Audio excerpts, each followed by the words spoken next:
12, 13, 14, 15 left, and guys had a lot of energy today. I thought it was our best day of pushing through the heat, which not real heat, but 70 degrees seems to be warm these days, and our guys pushed through it and had good competition. And we continue to grow. We continue to move a lot of guys around positions. We're not where we need to be from a mental toughness and physicality standpoint, but they're not afraid to try, and I got to commend them for that. I thought we got really good work today on special teams, and we got an opportunity to do some different things for some opponents. So we worked on some of our opponents that we have next year, and it's always nice to look at what you have to play against so that you can prepare better for it. So with that, I'll open it up. Kirby, your message at the start of spring, was change is inevitable, growth is optional, especially with losing, Nick and Sonny at running backs there, and then the secondary where you lost 3 defensive guys. How have you seen these 2 areas grow in spring so far, can you tell me? Well, we still got a long way to go. So there's been growth. I've seen progress. I've seen some of the drills we do correlate into like the scrimmage or a team 11-on-11 situation. You're always, as a coach, trying to put guys in the situation they're in the game, but make it like safer and make it simpler. So we did a lot of drill work, and some of the guys have gotten better, and we still got a long way to go. So I am pleased with the effort, but we're not near where we need to be yet. Kirby, how has Chris Barnes looked on the defensive line, and do you think that's a move that will stick? Yeah, he's still learning where to line up. I mean, I'll be honest with you, we're so low numbers on the defensive line. We are extremely struggling at the defensive line from a depth standpoint. And I don't know, it's not so much. I mean, we got a lot of guys banged up and injured, but Chris has been over there. Unfortunate for him, he didn't get to go through a lot of the meetings in the off season. He doesn't know what the words mean. He's playing really hard. But he's got to play with better pad level. He's got to play lower, and that's really on us. We just haven't got a chance to work with him. But he has been very open because he knows it gives him an opportunity to contribute, and he's worked hard at it. Kirby, I haven't seen Mecole Chigbu, I don't believe, last few times. You can update on him? Yeah, he's going through some injury things, and I don't know yet what he's doing. He may be thinking about hanging it up, but he's not decided yet. Earlier you talked about depth in the defensive line, at the end of the championship game, the overtime, the last quarter, Alabama seemed like they kept running fresh people in there. Was that a case where you just need to, that's a really point of building that good depth in the defensive line? Yeah, I mean, they ran the ball on us well, especially late in the game. Wasn't so much in overtime with a lot of running going on, but it was more in the fourth quarter, and we certainly got to get better at defending that, especially against big physical people like them, like our offense. But the way to do that is you got to have big people to combat big people with, and we don't have a lot of big guys. So we're looking to recruit. We're trying to find 290 plus guys that can help us become more stout. For us to play the way we want to play, we got to have physical guys in there. Have you obviously, the West End is still being worked on and will be under progress at the Jig. And have you been able to have much input or keep up with it now while you're also trying to get the team ready to play and everything else? How's that going? Yeah, the input was mostly done way back when, before the plan started, before all the breaking of ground. So pretty much all that stuff has been done. As far as keeping up with it, I see the same pictures I think everybody does of the new scoreboard, the stadium. Haven't seen anything inside yet. I don't even know that they've gotten to that.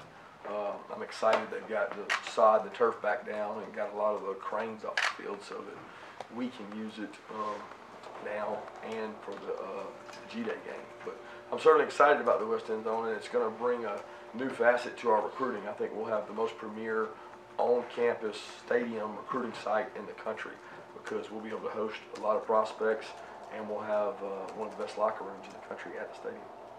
Coach Robert Beal obviously registered last year. What kind of progress did he make? Where is he at right now? Well, Robert dealt with a case of mono just before the start of spring. I mean, I guess it's 3 or 4 weeks out before spring, so he lost some weight. That's probably been the biggest concern. He's been a pleasant surprise in the pass rush department. He does a good job of third down. He's got to become more stout, like I'm talking about with everybody. We're just struggling to stop the run. But I think that'll come when he gets all his weight back. He's helped us though, in a third down packages of being able to rush the passer was exactly what we thought he would be coming out of high school. What kind of weight would you like him to be at? Well, whatever his optimum weight is, I can't tell you what that is. I don't think it's 230, but it may not be 250, so it's probably somewhere in between. It's hard not to notice in games last year, of course, Elijah had the good fortune, I guess, of coming in against a lot of tired defenses, but he tended to move piles and seems like he was outrunning people and everything else too. How do you see him figuring in everything? And it sounds like he's had to carry quite a load this spring.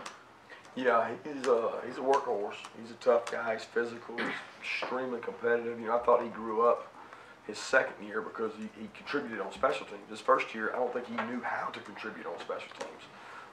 But he's developed as a special teams player. He gained confidence through the special teams, and now that's carried over into his offense and carrying the ball. Like you said, he got some carries last year and some mop-up duty. But he's a physical, tough guy. One of my favorite competitors out there. He's got to pass pro better. He's got to work on it, and that's been a big emphasis for him.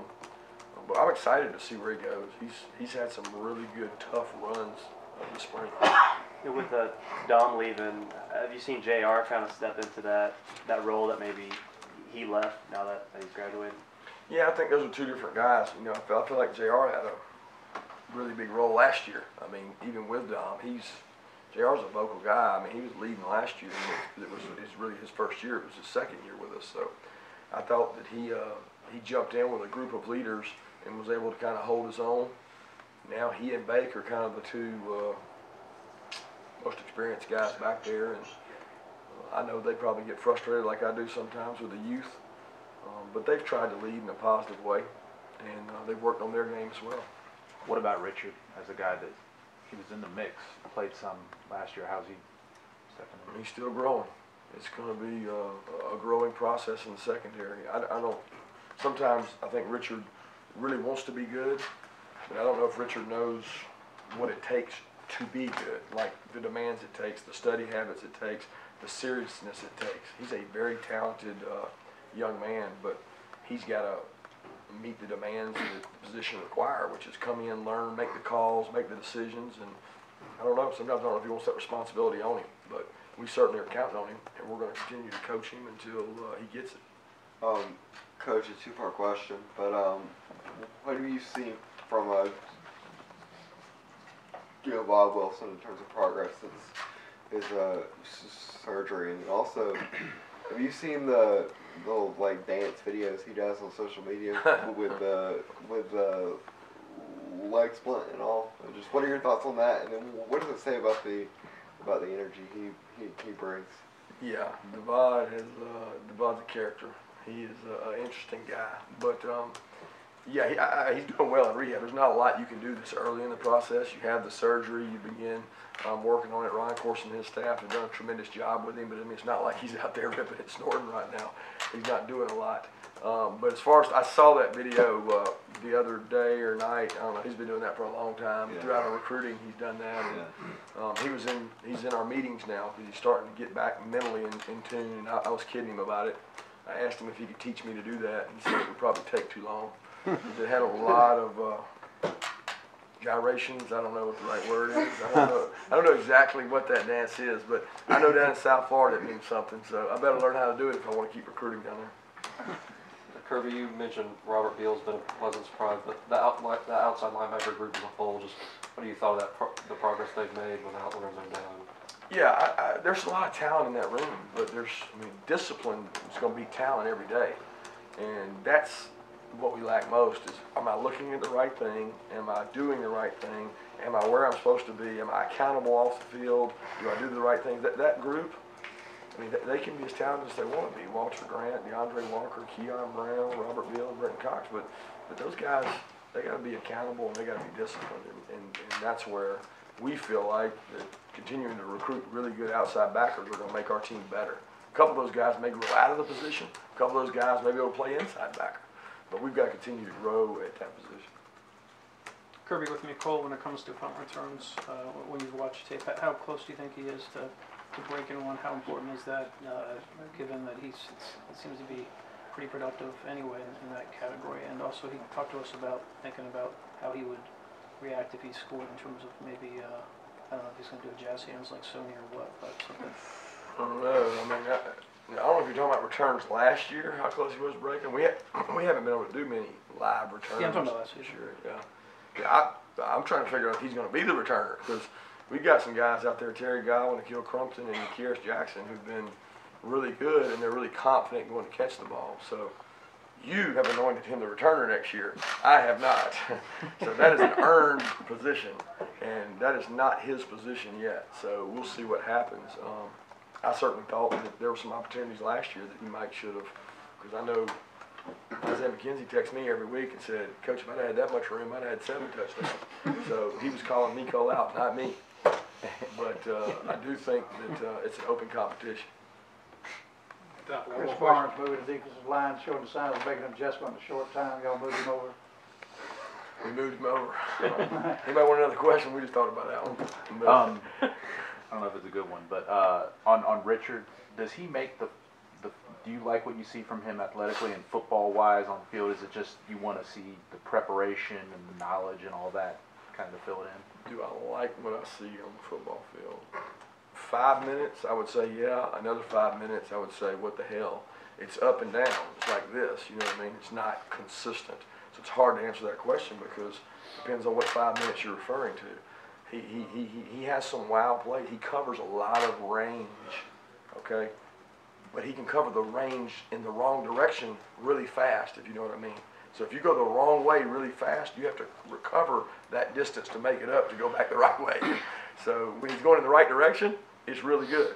When he's going in the wrong direction, it's not good. But he's got to take ownership in learning what to do.